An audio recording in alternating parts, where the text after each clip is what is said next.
Did 1950s parents drive kids to after-school sports? Imagine a neighborhood where kids are racing down the street, bikes in hand, ready for a game.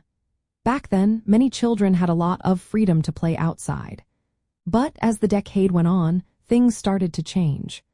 Organized youth sports like Little League Baseball grew in popularity, especially in the later part of the 1950s. Parents began to see these activities as important parts of their children's lives. Most parents did not mind driving their kids to practices or games. If a child wanted to play baseball, football, or basketball, parents often took on the role of chauffeur. They would load their children into the family car, which was becoming more common as more families bought cars during this time. The typical family car was a Chevrolet, Ford, or Plymouth, and it made driving to sports easier.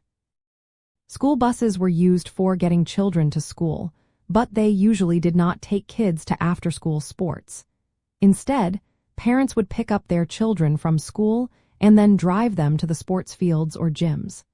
This was a common sight in neighborhoods with many families.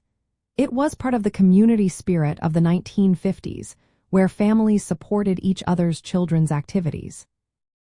Driving kids to sports was also a way for parents to stay involved in their children's lives. Many parents enjoyed watching their children play and cheer them on. They often stayed at the games, bringing snacks and chatting with other parents. This created a sense of neighborhood togetherness. The rise of suburban living made it easier for parents to drive their children around. Suburbs had more space and more roads, making it simple to get from home to the sports fields. It also meant that children had less free time to roam freely, so organized sports became a safe and supervised way to stay active. In the 1950s, many kids looked forward to after-school sports as a fun way to spend their afternoons. Parents saw it as a way to keep their children busy, healthy, and social. So yes, most parents did drive their kids to after-school sports, marking a shift toward more adult-guided activities. This change reflected the era's values of family involvement and community support, shaping the way children experience their youth.